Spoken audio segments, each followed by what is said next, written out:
নারায়ণগঞ্জের আসলে ব্যবসায়িক একটা জোন থাকাতে যেখানে আপনার ইন্ডাস্ট্রি ছিল, নারায়ণগঞ্জের নদীমাতৃক জায়গা ছিল, এখানে আপনার একটা বন্দরের মতো হয়ে গেছে। নারায়ণগঞ্জের মানুষজন ব্যবসার দিকে বেশি মনটা দিয়ে দিয়েছিল, এটার জন্য ওইখানে লেখাপড়ার হারটা একটু কমে গেছিলো।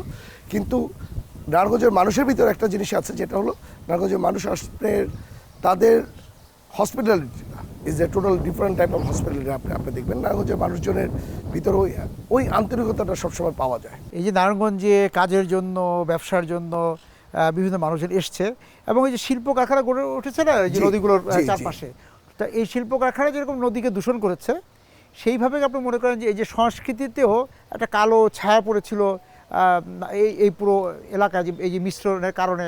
কারণ আমি বললাম যে সৃজনশীলতা আছে এখানে, জামদানি শাড়ির কথা আপনি বলেছেন, এখানে খাবারও ভালো, পাশাপাশি ওই যে সন্ত্রাস, সহিংসতা, এই বিষয়গুলিরও কিন্তু একটা প্রভাব দেখা যায়। কারণ আপনি যেখানে ধরেন আপনার ইন্ডাস্ট্রিয়াল জোন যেখানে থাকে, অথবা যেখানে আপনার বন্দর থাকে, সেখানে অবশ্যই আপনি দেখা যায় কিছু ওইখানে টাকার ফ্লোটা আপনি বেশি থাকে। টাকা আপনার নারায়ণগঞ্জের আকাশে টাকা সব জায়গায় আপনি ধরেন টাকার ফ্লোটা বেশি থাকবে, কারণ যেখানে আপনার ইন্ডাস্ট্রি আছে, যেখানে বাইরের সংস্কৃতি থাকবে, বিভিন্ন কালচারাল লোক থাকবে, যারা লোকাল তারা খুবই কম ধরনের এই ধরনের কাজের সাথে লিপ্ত থাকে। ইভেন বাইরের যারা আসে তারা এই ধরনের কাজের সাথে লিপ্ত হয়ে যায়। ইভেন আপনার নারায়ণগঞ্জ আপনি জানেন ঢাকার একদম পার্শ্ববর্তী একটা এলাকা, এখানে মাদকের একটা বড় সমস্যা আছে আমাদের, স্পেশালি আমি বলবো রূপগঞ্জে, মানে আপনার নির্বাচন এলাকায় এখানে মাদকের একটা বিশাল বড় সমস্যা আছে। এটা বিগত কয়েক বছর ধরে এই সমস্যাটা বেশি দেখা দিয়েছে। রূপগঞ্জ থেকে অনেক জায়গায় আপনার মাদকটা ঢাকার শহরে পাচার হচ্ছে, it becomes a transit point. Even আমি আশা করব যে আমাদের সরকার, এবার আমাদের দেশটাকে তারেক রহমান সাহেব উনি পয়েন্ট আউট করেছে, উনি ওনার বক্তব্য দিয়ে বলে আসছেন যে নারায়ণগঞ্জে 20টা স্পট উনি অলরেডি ফাইন্ড আউট করেছে, উনি নির্বাচিত হওয়ার আগেই।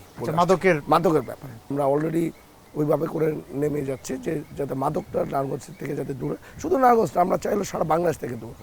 কারণ একটা মাদকের সত্য একটা বাচ্চা যখন একটা সংসারে যখন থাকে, ওই মা বাবা ইভেন বাসার ওরা জানে যে ওরা কতটুকু পেইনফুল অবস্থায় থাকে।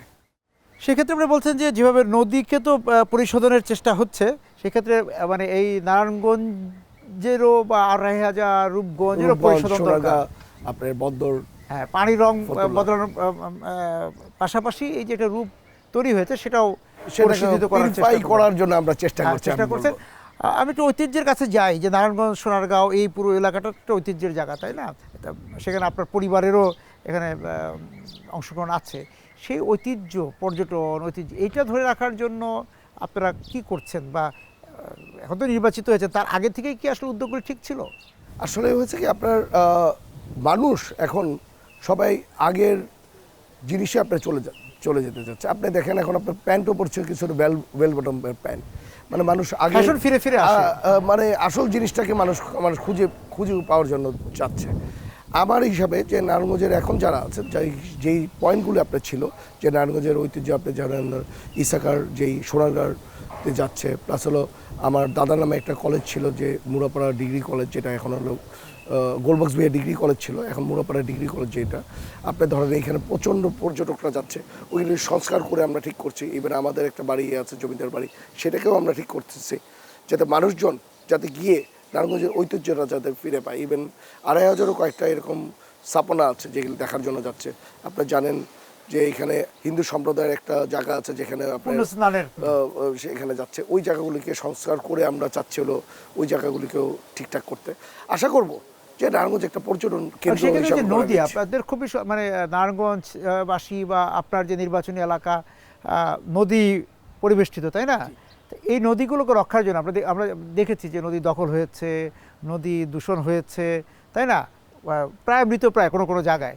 শীতলক্ষ্যা নদীটা হলো সবচেয়ে শান্তপ্রিয় একটা নদী, যেখানে পাড় ভাঙে না। এটার জন্য আপনার শীতলক্ষ্যার পাড়ে ম্যাক্সিমাম আপনার ইন্ডাস্ট্রিগুলি গড়ে উঠেছে। আমরা অলরেডি যেরকম জেলা প্রশাসকের সাথে আলাপ হয়েছে, আবার রূপগঞ্জের আমার ইয়নো মহোদয়ের সাথে আলাপ হয়েছে, যে আমরা চেষ্টা করছি সব ইন্ডাস্ট্রির মালিকগুলিকে ডেকে, যাতে যেই যে ওয়েস্টেজের যেই ব্যাপারটা আছে, যে বর্জ্য ব্যবস্থাপনা, যেই ট্রিটমেন্টের মাধ্যমে যেটা ফালানোর কথা, ওইটাকে যাতে আমরা বেশি করে দেখতে পারি। কারণ এখন ধরেন খাল খননের জন্য হিউজ একটা সরকারি বাজেট, মানে কি এটা মানুষের টাকার বাজেট, মানুষের টাকা দিয়ে আমরা ধরেন খাল খননটা করা শুরু করছি। এইটার কারণে আপনার ছোট ছোট কণা এসে আবার এটাকে ভরে যাবে এই খালগুলো।